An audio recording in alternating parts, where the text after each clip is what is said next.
there. I felt so bad. I really did. So that is Dottie Sue's first and last time reading here. I'm sure she'll never want to do that again, but I'm sure all of you are like, I'm glad it wasn't me today, because that's miserable, isn't it? But if you are expecting some beautiful names to consider in there, I mean, Arphaxad is not bad. Yeah, it's a beautiful name. It really is. Yeah, I mean, so we're going to get into what that is, but we've been in this series now the entire summer. We've now gone through 12 chapters of Genesis, the ancient text, like some of the hardest texts for us to get through. So congratulations on making it through that. This is some of the most dense text. It's hard for us to understand because it's in a completely different, not just language, but like understanding of language. And so it's really a difficult slog for us to get through. So hopefully this has been beneficial for you, as it has been for me, to kind of see not just this one story or these isolated stories, but this pattern that's being set up through the early literature that we have of the Bible. There's archetypes being set up. There's all kinds of stories that are setting us up for bigger stories and greater stories down the road. Everything in this, nothing is really wasted. Everything is being used. And hopefully you've noticed that thus far, that nothing's been wasted. Actually, even these really dense texts like what we just read, where you're like, I'm not sure what we just read, I promise you there's actually things to take away from that, as crazy as it sounds, and we'll get into it. But the main thing today to get into is this calling. That what we've seen at the beginning of this story all the way to where we are in chapter 12, that there is a similar idea that God creates a person, a man, a family around them, and then they create this mission together where God puts a calling on their life. That's really no different than what happens at the beginning to what happens now. Now, I don't know if you ever had a calling where you felt like God was calling you to do something. Like he wanted you to do something and you were maybe uncomfortable with it, maybe something you weren't feeling great about. I know some of you, that's how you ended up in Florida, right? Is you decided either because it was a calling or because you felt like it was better weather that you're here. I know Amy and John are here because one day they were in Florida visiting, and then they went back to where they were from in Minnesota, and in that one day they left here, and it was like 80 degrees, and they got there, it was negative 20 degrees. That's a 100-degree swing, in case you're not doing the math. And they were like, yeah, we're moving to Florida. That was the calling God put on their life. Most of us, that's how calling kind of works. It's like something like that, maybe.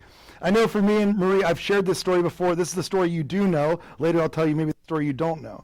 But the story you do know is that when Marie and I were first in ministry together and in marriage together, we were living in Virginia Beach, and I had decided that the church we were at, there were some things going on where I was like, I'm not sure if God wants us to stay or to go. I really don't know. And so it was a real violent femme situation. Like, should I stay or should I go? I couldn't figure it out. So I was trying to I prayed through it, and I told Marie, I said, I'm going to send one resume to one church in one place in America, and if they want me, we're moving, and if not, then we're going to stay put. And Marie said, go for it, because to be honest with you, if you ask her now, she'll tell you she didn't think I'd get the job. So I sent one resume to one church in one place in America. That was in Bellingham, Washington, an hour and a half north of Seattle. Marie had never crossed the Mississippi before. I had lived in Wyoming. I'd never been to Washington State before, but it was like a new thing for us. And so I sent this resume, and as you can imagine, for a few months, there was this kind of back and forth between me and the church, and finally the church asked us to move out there. And so I remember we moved out there, and we moved across the country to a place we knew nobody. We knew nothing about the place. Much like what you're going to see in this story today, they kind of moved to this area where they have no real bearings, no real people, no real home, whatever. And so we moved to this place, and I remember immediately as we got there, we got off the plane, and a pastor picked us up, and he picked us up in a borrowed car, and he said, you can use this car for the next couple weeks as your cars are being shipped out here. And all of our stuff was on container trucks being shipped across the United States. We had nothing of our own except for a couple suitcases. And so as we got off the plane and we loaded into this little car, we went to a house that somebody was going to let us house sit for them. And they were like, you can house sit we had a month, as they were going to be gone on vacation. We had a month to house sit for them. So we go to this house. We don't know anything about the house. We don't know how it works. They have a lot of plants. They had a lot of composting that they wanted us to do, which didn't know that was part of the deal. And they had a lot of animals that we were going to take care of. So we're learning all the ropes. We're talking to this family. They're about to leave, and they're telling us all the stuff we need to know. And then they finally leave the house, and it's just Marie and I. Now we're exhausted, and we're in this house alone. And so I go upstairs, and I put on soft clothes. Like what I'm talking about, soft clothes? Put on soft clothes. And it's like that, like your sweatpants and like the shirt that you should have not been wearing for the last like 10 years. I'm talking about like that T-shirt that should have been thrown away at some point along the way.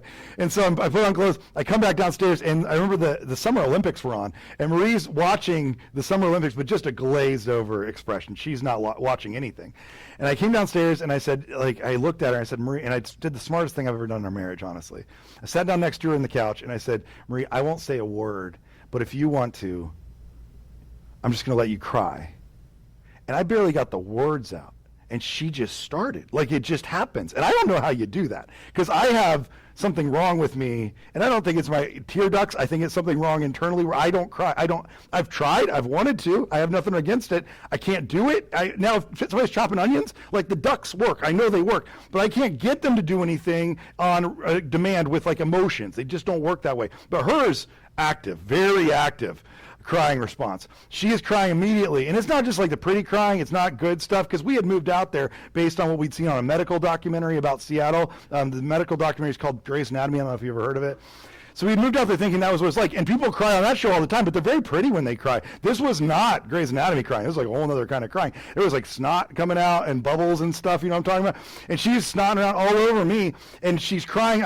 I'm watching my watch, and she stops, and she collects herself, and she does the, you know what I'm talking about? Trying to like pull herself together. And as she pulls herself together, I looked at her, I said, you still got 4 minutes. And she went right back in, just right back in. It's unbelievable. It was incredible.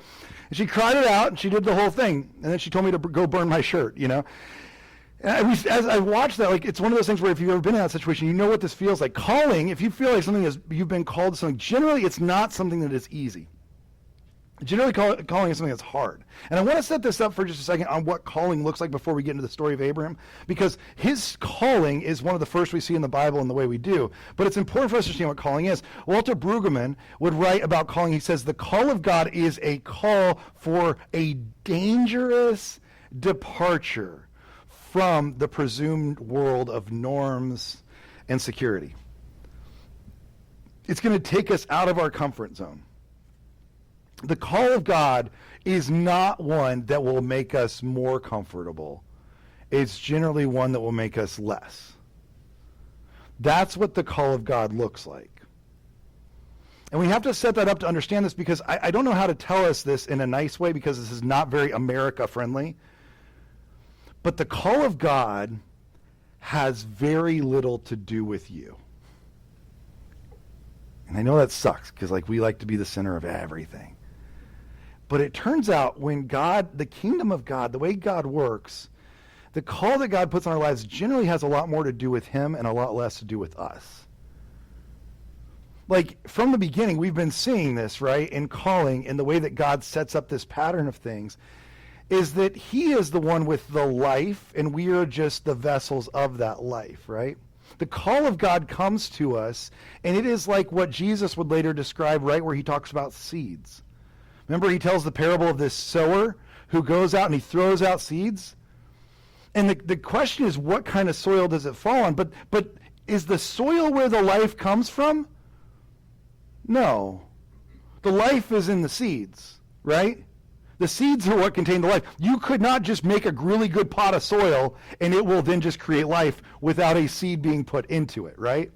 You can't just make this is really good soil. I did a really good job on this. I tilled it. I watered it. I got the right kind of soil, and then suddenly it's just going to create life. No, it needs the seed within it, and that's what happens here. The call of God is really no different. It is this call that comes upon the person, and the person has very little to do with it. It just has to be the right soil for it. I mean, that's actually what we see in Genesis chapter 2, right?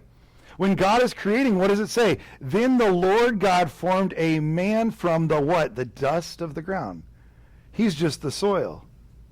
And then what does God do? God breathed into his nostrils the breath of life.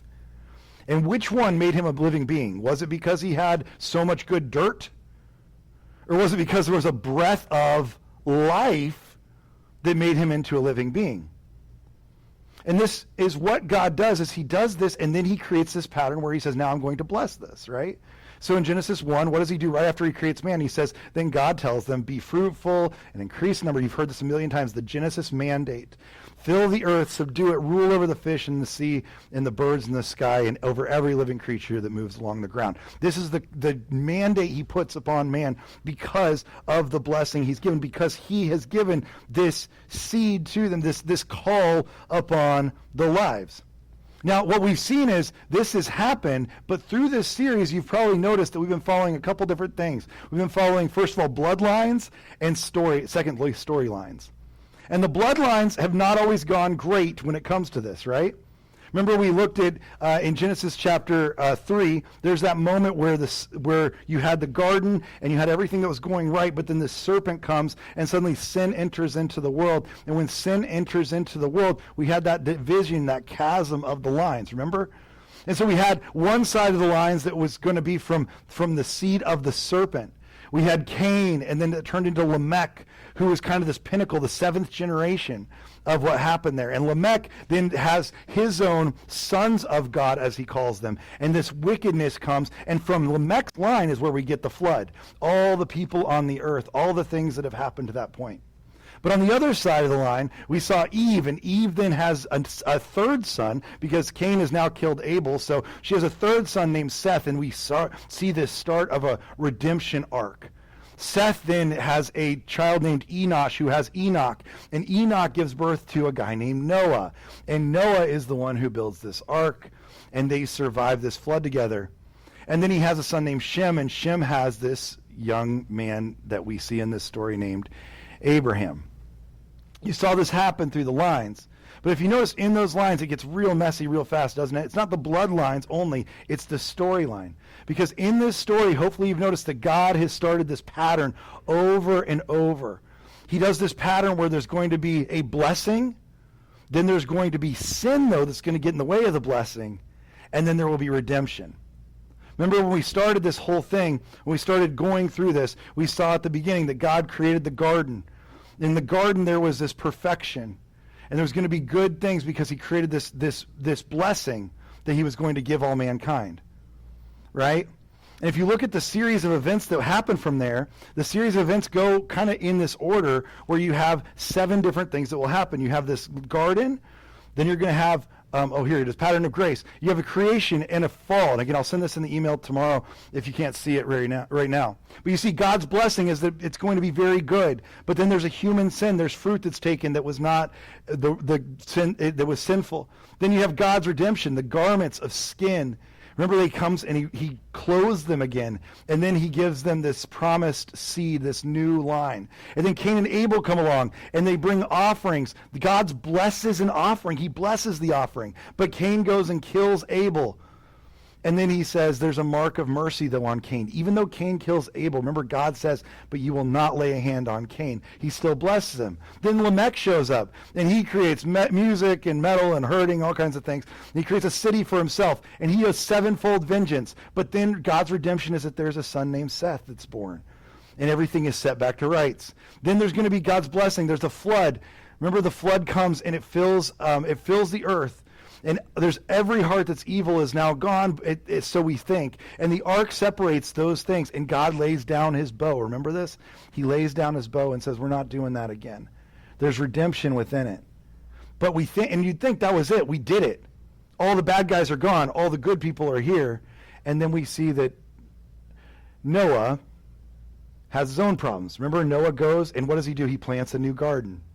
And what does he do? He takes more than he needs from that garden, and he gets drunk, remember? And he finds out he is naked just as Adam and Eve did. And his sin does the same thing. And finally, we find ourselves through Noah's line and moving through his 3 sons, we find ourselves at Babel, is what Billy talked about last week. And we find ourselves in this spot where suddenly God comes down, not because he's afraid of Babel, but because he's not nervous they're going to make a name for themselves or they're going to build a tower to heaven. He comes down to save them, not from him, but from themselves. This is for you that he prevents this, and he creates this ark of redemption. But where does the redemption happen? Where does the redemption happen from Babel? What happens there? Well, he says to them, I'm going to scatter you through all the earth. How does he scatter them? It says right there that he's going to scatter them, but where does it begin? It actually begins with a guy named Abraham. He's the first direct person we see that God shows up to and says, I'm scattering you. You're going to go to a land you've never seen before. You're going to go somewhere you've never been before. He calls Abraham out of this. And the hard part about that whole redemption arc is that maybe you've noticed this, but what happens is every time you think that we get a new beginning and it's going to start over and everything's going to be right with the world, it seems as though it's not. I don't know if you noticed that yet. But if the Bible, let's say we even got to this part with Abraham and it was like, well, we did it. We solved it all. It's all over. Everything's right with the world now. I'll tell you what, the Bible would be a lot shorter. It'd be like a pamphlet, basically.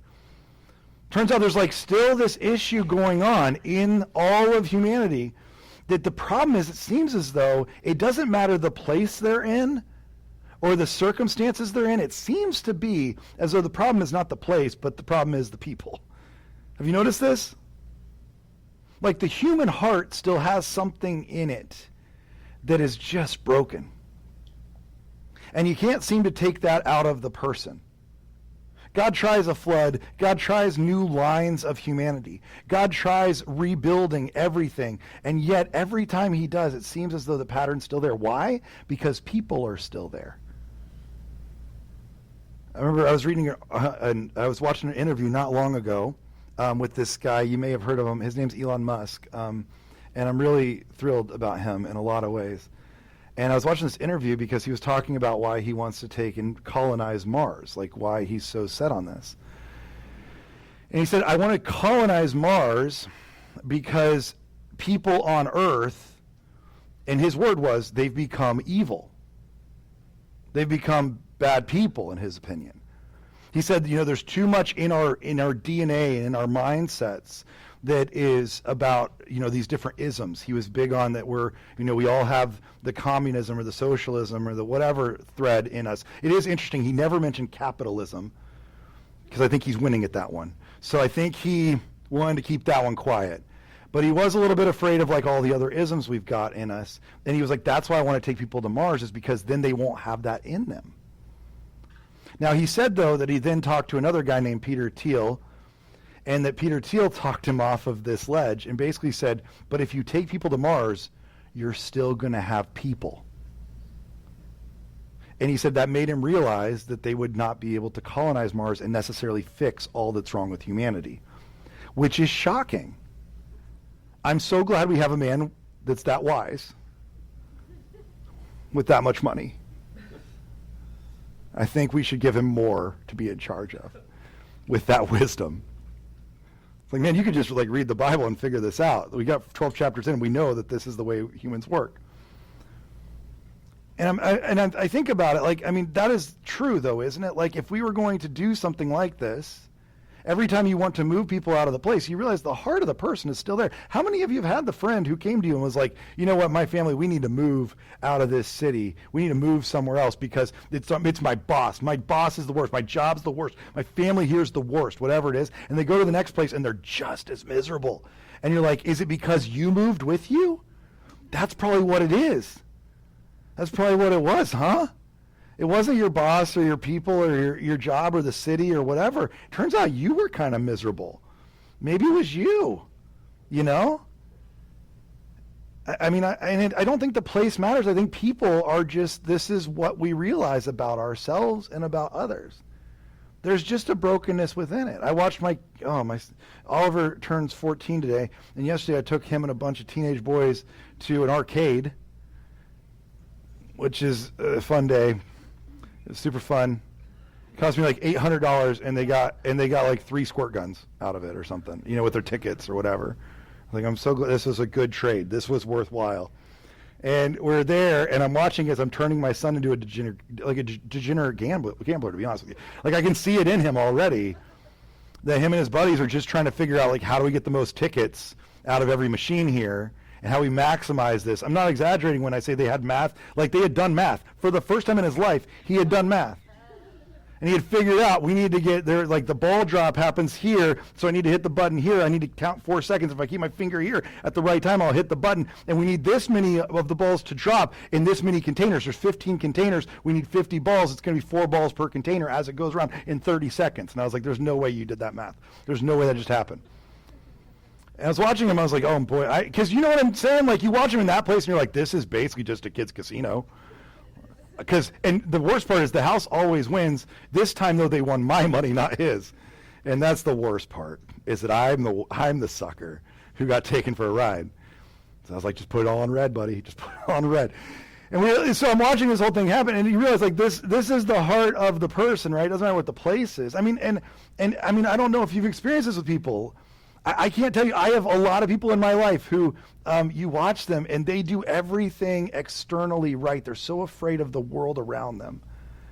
Anybody know what I'm talking about? Like, you have the friends who, like, oh gosh, they're careful about what they watch on TV or what movies they consume or what music they listen to or what food they put in their body.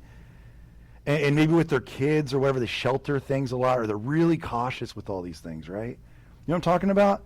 But then inside the home, there's still like an enormous amount of like anger that comes out of the people inside the home. Or there's like an alcohol problem, or there's an addiction of some sort, or there's been infidelity or affairs that have happened, or there's a divorce looming, whatever. Do you know what I'm talking about? And they've shielded themselves from everything because those are all the bad stimuli of the world. I'm not saying you should like indulge those things. But the problem is you can't shield yourself from the human heart. It's still there. It's still going to wreak its havoc. It's still going to do the things it's going to do unless it's dealt with. Unless you follow the call that God has put on that heart, it's going to do what it's going to do. It's going to act the way it's going to act. There's going to be part of it that is broken and flawed because of this fall. And what we see is that in this moment, I think we all have to realize that that's who we are. This outside stimulus is scary, and yeah, it's bad, and the world is tough, and there's bad things happening around us. And so we can go have a flood and wipe all those things away, but does it solve the human heart? We can get rid of the line that's the problem, but does it solve the brokenness within us? I don't think it always does. G.K. Chesterton, you know the story. He was in England. There was a paper that in his town that wrote this long article that said, what is wrong with the world? And the article said, these are all the things wrong with the world. And it listed things like all the movies and all the shows of his time and the books that people were reading and the debauchery of the world and all the terrible things. These are all things that are wrong with the world. And he wrote back and they said, tell us what you think is wrong with the world. And at the end, he ended up writing a letter back to the newspaper, and it just said these 4 words. He said, you know, want to know what's wrong with the world? Dear sirs, I am. It's here. It's me. I am. One author who wrote this book, this Archipelago book, it was phenomenal, but it's been banned. It was banned for a long time from Russia. But he had written this book about how people were living in gulags and how they were treated in gulags. And he was a Russian author who experienced a gulag himself, and he was writing about what it was like. And this is what he said, and I love some of the lines he uses about just how our hearts are broken in this way.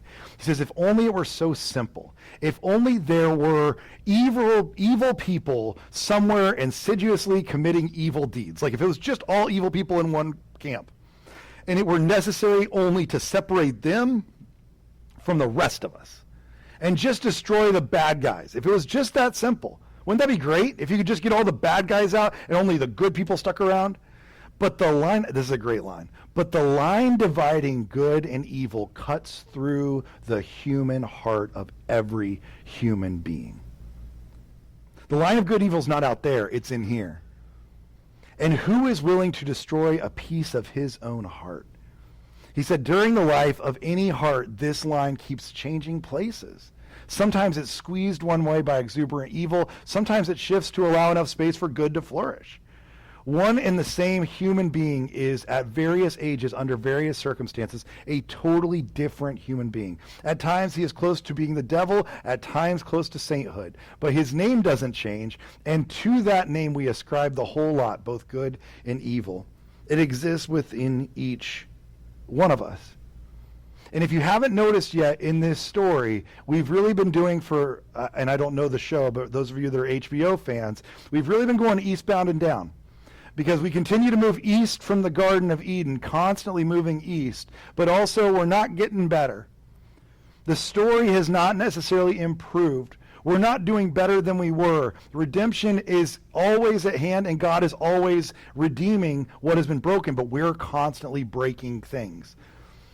We're like that toddler that's just walking through the kitchen with plates in his hand, just tossing them out, and you're just trying to catch them as fast as you can before all of them get broken. We're just finding ways to just break things as quickly as we can. We just moved into our house, and this is a tough thing for me to admit. It's a really vulnerable moment for me. We got cats. We now own cats. And you heard me correctly. There's an S at the end of that. Not just one. In my house, I have 2 cats that live in my house with me, in the same one I live in. I never thought this day would come. Was not prepared for it, honestly, emotionally. And here we are. And this is what we're doing all day long, is we're just trying to stop them from destroying the things before they get the chance to destroy the things. Because they're going to destroy the things. We're just trying to get ahead of them destroying the things. This is kind of where God is at with this. We're just continually in this cycle over and over again, and it seems to still take place here. Notice what happens in this chapter. Chapter 11, verse 10. I'm not going to read all of this chapter again because I can't pronounce all the names Dottie Sue did. So I'm just going to choose a couple select passages to make my point. But this is the line of the account of Shem's family line. Remember, he came out of Noah's family. Shem is what we would now call what will become the Israelites and the Jews. And I'm just going to tell you, we're not going to get to see the end of this story. We're only going to get to scratch the surface of this story. We're not going to see the end of it. Remember, next summer we'll probably pick up from here and continue on through Genesis for another about 12 chapters next summer. So, big cliffhanger today. Okay, this is just Father Abraham part 1. Next summer you'll get part 2. I mean, I know you're going to be on pins and needles. You're not going to be able to wait for it. But it says this as we begin this part, and again, we won't get through all of it. We won't get to see everything that happens here, but we get to see the seeds that are planted here. This is the account of Shem's family line. 2 years after the flood, when Shem was 100 years old, he became the father of Arphaxad. And I'm assuming it's just because of his age that he just came up with Arphaxad. I don't know. I feel like that was a tough decision to have to name your child something, and he was like, let's go with Arphaxad. But notice this. That's the first bit. And it says, after he became the father of Arphaxad, Shem lived 500 years and had other sons and daughters. That's a total, if you're doing the quick math, of how many years? 600 years. That seems like a long time. I don't know if, again, I don't know what you think about that. It seems like a long time to me. It seems like he's right about prime time, though, to run for president. So that's the good news about that. I shouldn't have said that. But it's kind of true. Or some kind of public office. That's right about the age we think that people are like right in the sweet spot for public office. But in verse 30 it says this. Notice we skip down past all those other names. And notice this. Now Sarah was childless because she was not able to conceive. In this chapter, what it's laying out for us is a massive decline of life. That seed that was put within us, that divine spark that God gave to us, the thing that God breathed into man, is starting to fade away really quickly. In fact, I made you a handy chart, in case you like charts, to explain maybe how this works. I'm not a mathematician, but I did do some math on this. Starting at the left is what Shem was. Shem was 600 years old. And as we go through this chapter, notice that the ages start dropping significantly from what he was to what Arphaxad was, to Selah, to Eber, to Peleg. And that big jump between Eber and Peleg is massive. And from there we start to see people that are they're going to have children younger, and they are going to live to a much younger age. The life expectancy drops pretty considerably right around there. And we go all the way down to 239, 230, 148, 205, and then notice where the chapter leaves us. With 0. Sarai is barren.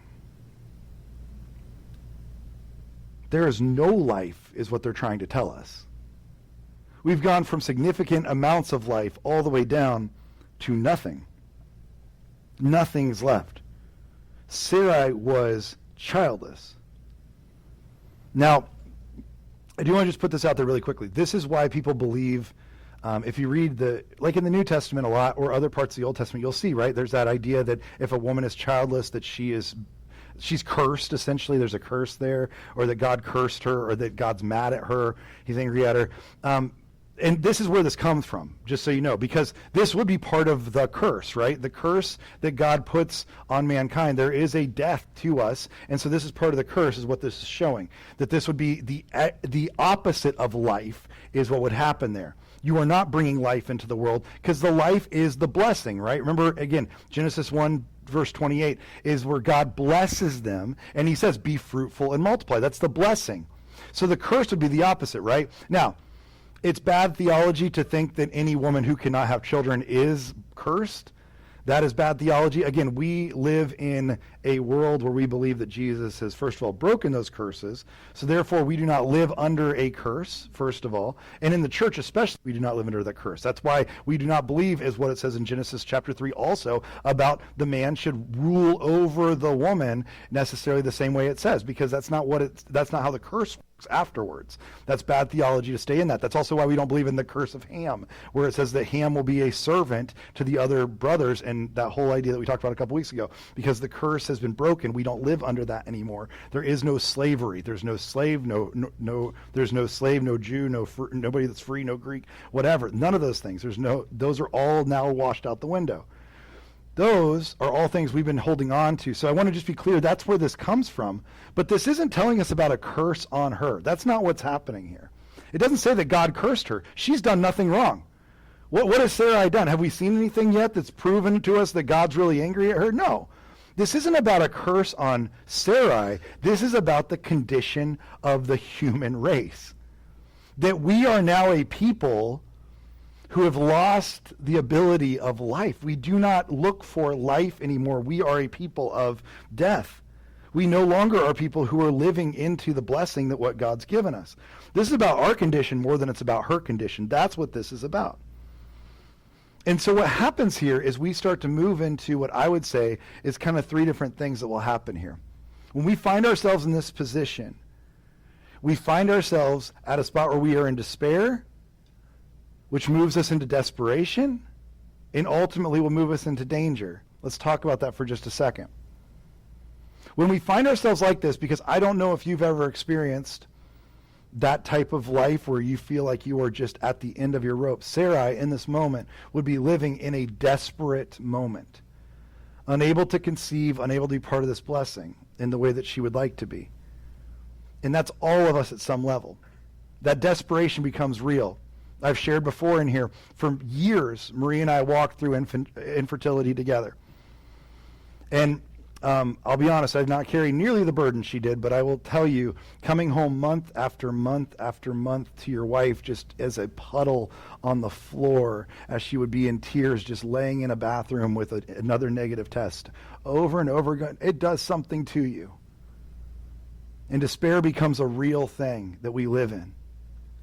And some of you, the call that God has on your life, or the things that you feel like you are supposed to do, those things that he's calling into you, sometimes they start with this place of despair, where we realize we're kind of stuck here. This is what despair looks like. We don't think it's going to get any better. Ronald Rolheiser, one of my favorite authors on this, he says this. He says, despair, and I love this, despair is the death of our sense of surprise. It's the belief that nothing new can happen to us. That's what despair feels like. We despair at the precise moment when, consciously or unconsciously, we say in resignation, this is the way I am, that is the way things have always been for me, and that is the way it will always be. For me, it's too late. And once this has been said, we are in a bomb. Much of us is dead, and more of us is still dying. We're in this place of death. We're in this place of despair because we believe this is just the way it's always going to be. And that's what happens with Abram and Sarai. In fact, at this moment, if you're in your Bible right now, if you're looking at your Bible, that spot at the end of chapter 11, that verse 32, and then the beginning of chapter 12, it is actually considered one of the longest narrative gaps in the entire Bible. This is a full stop. This is like when you're watching the movie and the scene just completely fades to black.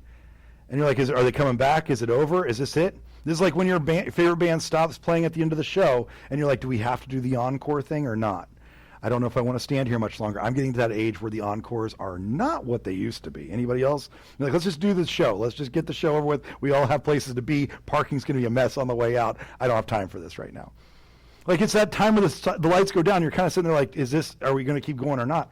That's really what the end of chapter 11 is like. It's a full narrative change. It will change completely who the narrator is, how the narrator operates, even the type of words that are used by that narrator, and the first person view of that narrator will all change here because it is a stark change. And what happens, I believe, in this moment right here is that Abram and Sarai start to get tamed, and they start to think this is the way it's always going to be. This is a time, and this might be a deep cut and might not be worth talking about, but I do think it's important to know. This is a time where a lot of things happen in the history of humanity. So if you read like Noel Harari or different authors like that who wrote like *Sapiens*, in *Sapiens*, I really love what he talks about, but he talks about for a long time that we were a nomadic people, right? And you've probably heard this when you were in history classes in middle school, high school. There was a time where we were nomadic, right? Nomads, we were moving with the herds, right? People would travel with the herds. You'd go places. I remember when I lived in Wyoming for a number of years, we had a lot of native tribes around us. The tribes were known. They moved with the herds. They went where the herds went, and they would follow the herds.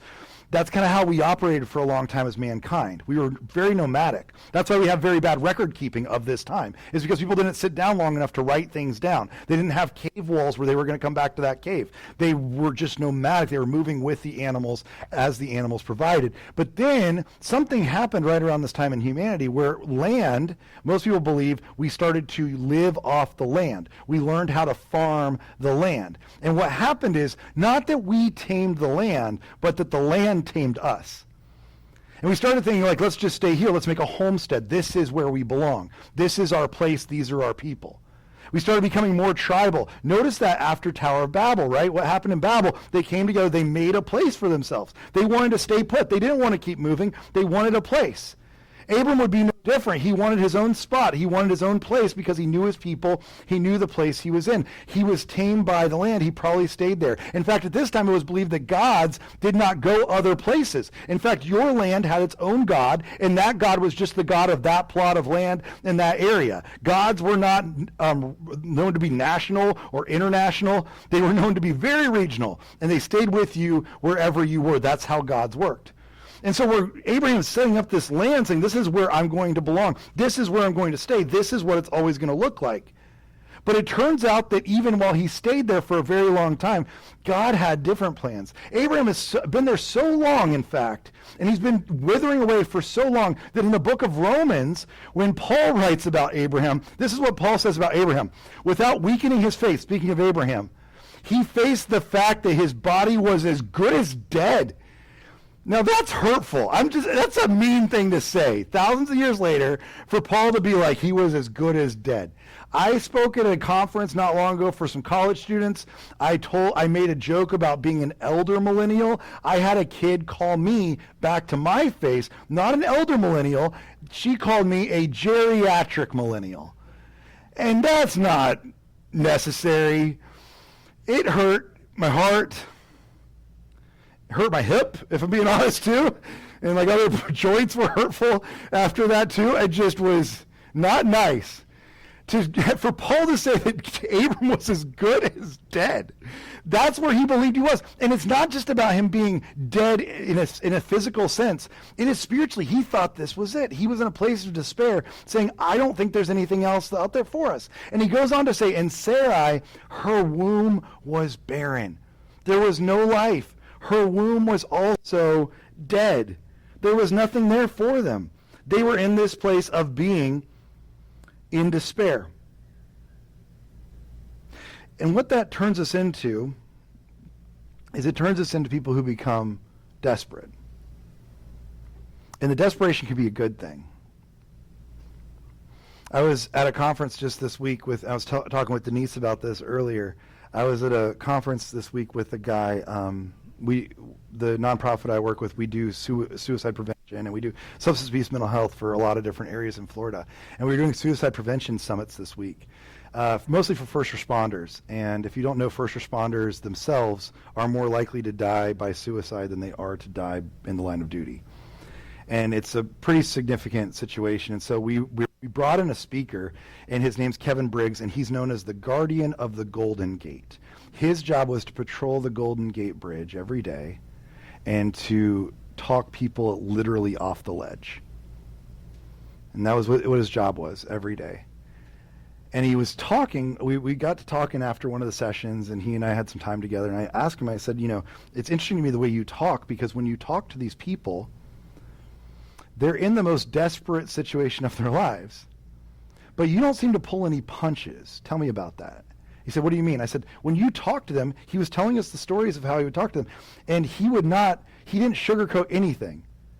There wasn't a moment where he looked at somebody and said, are you thinking about possibly maybe causing some kind of harm to yourself? He didn't talk to them in a way where he was saying, what could happen is if you did, unfortunately, in your life, it could affect people around you. That's not how he talked. He talked so directly saying, are you going to commit suicide? Do you realize that it's going to hurt people around you? Do you realize that people around you do love you? Do you realize that people around you do need you? I mean, he would speak so directly, and his thing was, I don't get to pull punches because these are people at the most desperate point of their lives. There's no reason to sugarcoat anything. We have to be direct. We have to know what they're thinking. We have to be in their face about this because they are at the most desperate moment of their lives. If we sugarcoat it, we've lost time. We've lost decision making. I thought that's really interesting because I don't know about you, but in the church, it sure feels like people come to us in a spot of desperation, and it sure feels like we like to sugarcoat all of it. And sometimes it feels like we really like to make Jesus just the most friendly guy, and everything's like all cool all the time, guys. And like following Jesus is always easy, and it's always better, and it's always going to be the best thing you ever did. And I'll tell you what, there are some days where you follow Jesus and you're like, this is maybe the hardest thing I've had to do. Anybody had that moment? And if you haven't, you're maybe not following Jesus closely enough. Because there are days where you want to say something that you're not supposed to say, or you want to do something to somebody else that you're not supposed to do, or that you want to act a certain way, or you want to let loose in a certain way, or you want to do whatever. I will say, I think the church has become big on self-care. We love self-care. We love to take care of ourselves. I mean, we have entire clothing lines devoted to this. We love to talk about how we want, just sweet tea and Jesus. That's what we're looking for. We want this comfort and this care, but I'll tell you what, I don't think that's how it always works. I think we've fallen into a cultural trap of that. Philip Reif, who is an author who was kind of an apologist for Sigmund Freud, he wrote that at one point we were going to move from the religious man, the man who was known for his religious ties, to the person who was called psychological man. And psychological man is born to be pleased. And that's, I think, the generation we live in today, where what we care about most is just what pleases me, what makes me happy. That's what we think about a lot. We think about how can I be pleased, how can I be happy with what's going on around me. And as A.W. Tozer would write about this exact generation, he said about the church, we are too comfortable, we're too rich, too contented. The church has just become too comfortable, too contented. I think for many of us, we just want to be a people of self-care. We want that, but guess what Jesus says? In Matthew chapter 16, what does he say? Whoever wants to save their life, what are they going to do? They're going to lose it. Well, that doesn't sound super comforting. Whoever loses their life for me will find it. This is going to be the next series we're doing, is a really deep dive into just apprenticeship under Jesus and what that looks like. And this will kind of be a guiding light on what we're going to be looking at. Is it so much of it, the following Jesus, he never short sells this. He never says it's going to be easy or happy. He actually tells us very, very frequently, it's going to be really hard. It's going to be difficult. In this world, you will have trouble. He promises that. And I think for many of us, that's the kind of thing that we don't want to confront, but that's what happens when we're in a desperate moment.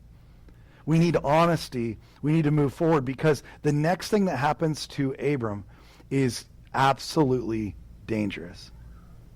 Because all that God says to him is he says, go. Go from your country, from your people, from your father's household to the land I will show you. Now, that's not how we do things today. You and I, first of all, would have been like, could you tell us the address? Please just give us the address. We'll punch it into our phones, and then it will tell us exactly where it is, how far it is from us, how long it will take us to get there. We'll choose the route we like the most. Do you see what's dangerous about this? Is it's so open-ended. God doesn't give them a timeline or a deadline. He doesn't say, I'll show you. He doesn't say, like, I'm going to show you right now where it is. Just go, and we'll figure it out along the way. Some of you control freaks in this room right now, this is your nightmare. Anybody had that happen where you had somebody get in your car and you were like, just tell me where we're going and I'll follow your directions. And they're like, oh, just like, I don't know, just go up this road a little ways. And you're like, well, how far up this ways? And they're like, oh, just keep going. And you're like, I can't do this. I cannot live like this. How do you live like this? You know what I'm talking about? You ever have those people? And they forget till the very last second to tell you to turn or whatever. This is what's going to happen to Abram for the entire time of the rest of his life. Go to a place that I will show you. Go there. And this word go that is used here is the word leka. I know you're getting tired, so look at the person next to you, say leka, because that's a fun thing to say. Leka. And it means go or leave, and it actually means on two levels. It means leave, unto yourself, leave this area, but also means for yourself.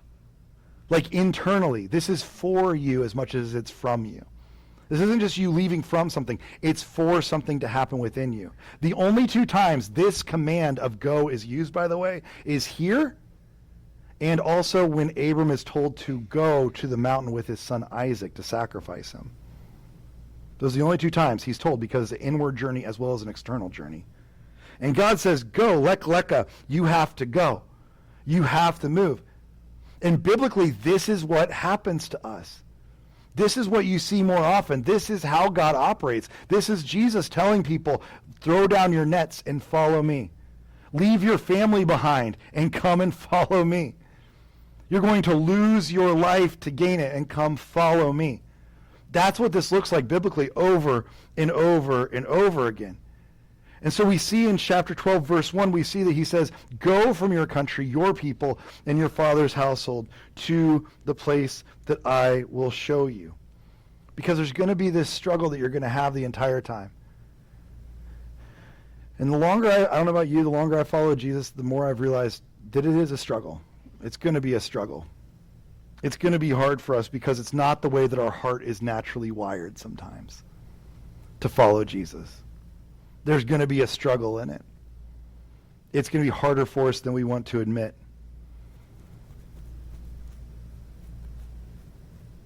But A.W. Tozer, again, he says it this way. He says, but if we stay complacent, complacency is a deadly foe of all spiritual growth. If you don't follow the call that God's put on your life, you're never going to see it. If you don't continue to push onward, you're never going to see what God's doing in your life.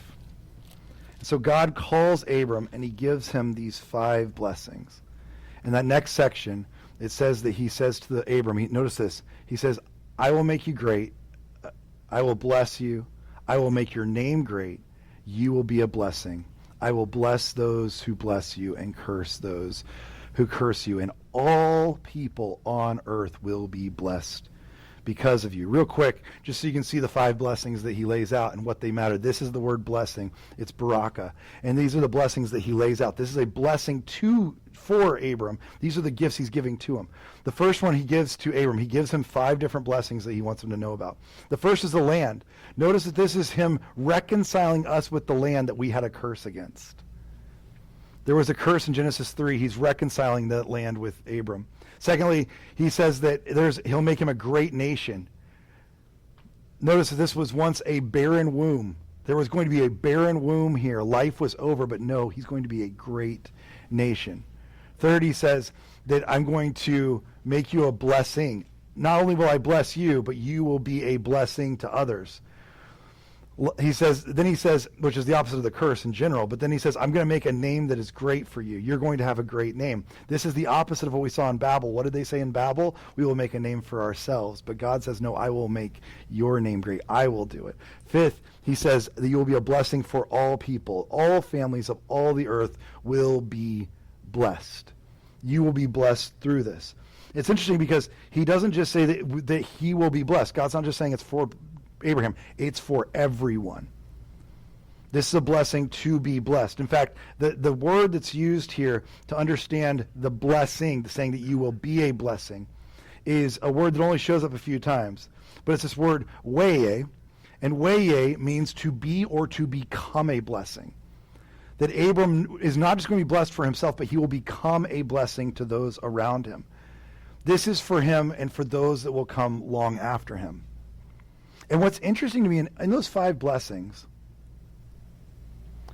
almost none of them will happen in Abram's lifetime. He's going to be the farmer sowing seeds that never gets to see the crop that they bear. He won't get to eat the fruit of those seeds. He's just the guy who gets to sow them, and someday he will see through generations and generations what it looks like. But he doesn't get to actually see them while he's on this earth. I think that's what's hardest for us when we have a calling, is that we only want it to work on our timeline and in our timeline. We want it to work on our storyline. We want our broken hearts to be fixed in the right time. We want everything to work the right way. We want the calling to be the way we want it to be. And God sometimes is saying, but this is going to go way beyond you. You're just setting up something now that's for people way down the road. You're just the farmer, not the finisher.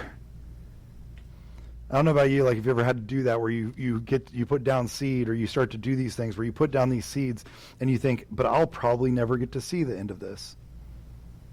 I'll probably never see what it looks like. But someday down the road, it may not be in your lifetime or mine, but the decisions we make now will have ripple effects into the future and into generations past us. If Genesis 1 through 12 has taught me nothing else, it's that legacy matters. Because we're still looking back at people at least 6,000 years ago in these passages who left legacies, good or bad, right or wrong, evil or good. That's what we're looking at still. And sometimes we don't get to see what it's going to look like. But we sow the seeds, we put the seeds out. That's our job, is to be the farmers, not the finishers. One of my favorite places is when I was in California at one point. We went by this place, and it was a desert. It was just called, it was just this big open desert area. It's Los Padres, so anybody knows, it's a state park there. Los Padres looks like this from the air. It's just, this is what it looks like if you fly over it. It's just a massive desert, just huge. And Los Padres is a state park because about every 14 to 15 years something happens. This is what it looks like on a normal day, but every 14 or 15 years, this is what it looks like. And it goes from being a completely barren desert to looking like this, to being this fertile, beautiful place. Now, is it because, how does this happen? Is it because the soil was just so good? Not necessarily, but it's because there have been seeds that have been planted there for a really long time. And finally, the conditions are right, and for some reason, they start to bear fruit. We don't always get to see what that's going to look like. We don't get to see the end of this story every time, but we know that our decisions now are going to affect what those are going to look like later. That's what Abram is charged with. That's the call on his life, and that's the call on you and I's life. That we get desperate, and when we get into this desperation mode, we start to make decisions and start to figure out what's next, and we may have to move into something really dangerous. But that's going to make ripple effects down the road for those that are those we'll never even see. That's, I promise you, some of you are living right now. Some of you are living in prayers that were prayed for you for years before this moment. Some of you are living in prayers that have been prayed for generations ahead of you for you to be here in this moment. Some of us are living in legacies upon legacies of decisions that were made that now have led us to this place. That's what it looks like. And I don't believe this just happens at the end of life. I believe you're setting yourself up for that the entire time. This isn't about the end of Abram's life. This is about the beginning. And so as we think that way, I want to read just a prayer over you. It's a poem over you. And if you would, let's stand together as I read this, and then we're going to just sing briefly. This is a poem that was written by a cardinal named Cardinal Dearden. And the cardinal in the Catholic Church, he wrote this poem, and I thought it was beautiful, writing for another cardinal who had been killed. The cardinal had been killed because he was speaking out too boldly for the poor. And the poor in his neighborhood he was speaking out too boldly on their behalf. And so this man wrote this poem after he had been killed. And it talks about being prophets of a land that we'll never see, of a world that we don't even get to live in, that we're laying that foundation now, that what we do now does matter. And so it'll be on the screens here, and if you can follow along here.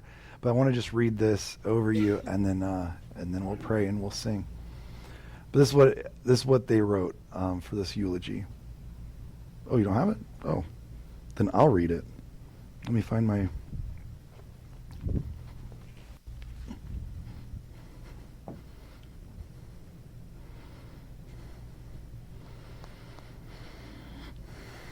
This is what was written. It helps now and then to take a step back and take a long view. The kingdom is not only beyond our efforts, it is even beyond our vision. We accomplish in our lifetime only a tiny fraction of the magnificent enterprise that is God's work. Nothing we do is complete, which is a way of saying that the kingdom always lies beyond us. No statement says all that could be said. No prayer fully expresses our faith. No confession brings perfection. No pastoral visit brings wholeness. No program accomplishes the church's entire mission. No set of goals and objectives includes everything. This is what we are about. We plant the seeds that one day will grow. We water seeds already planted, knowing that they hold future promise. We lay foundations that will need further development. We provide yeast that produces far beyond our capabilities. We cannot do everything, and there is a sense of liberation in realizing that. This enables us to do something, and to do it very well. It may be incomplete, but it is a beginning, a step along the way, an opportunity for the Lord's grace to enter and do the rest. We may never see the end results, but that is the difference between the master builder and just the worker. We are the workers. We are not the master builders. We are ministers, not messiahs. We are prophets of a future, not our own. Let's pray together. Father, I thank you.